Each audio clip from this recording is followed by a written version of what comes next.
অভয়াকে সঠিক বিচার দিতে লড়াইয়ের ময়দান ছাড়লে চলবে না। সিবিআই যতক্ষণ না পর্যন্ত চার্জশিট পেশ করবে এবং অভিযুক্তরা যতক্ষণ না সঠিক শাস্তি পাবে ততক্ষণ ময়দান ছাড়বে না তারা, এমনই বার্তা দিলেন আন্দোলনকারী কোয়েল রায়।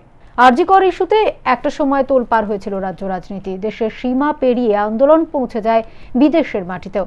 কিন্তু বর্তমানে আরজি কর কাণ্ডে বিচারের দাবিতে আন্দোলন অনেকটাই থিতিয়ে গেছে।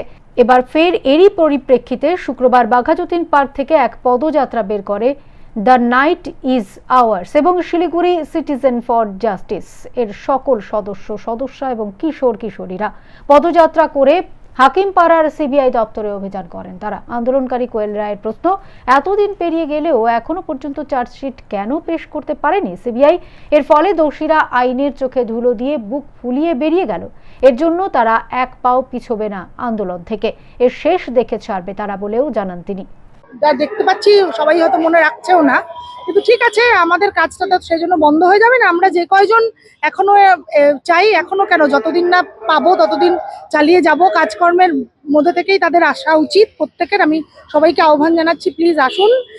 এইভাবে যদি প্রত্যেকটা আন্দোলন আমরা এইভাবে মাঝ রাস্তায় ছেড়ে দিই, তাহলে আলটিমেট যারা অপরাধ করছে তারা বারবার এই ইয়েটা পেয়ে যাবে যে তারা আলটিমেট সবকিছুই বন্ধ হয়ে যায়। তো বেল পেয়ে গেল কেন? সেটাই তো, চার্জশিটের অভাবে পেয়ে গেল। চার্জশিটটা দেয়নি কেন সিবিআই? সেই উত্তরেই তো যাচ্ছি, আমরা যাব।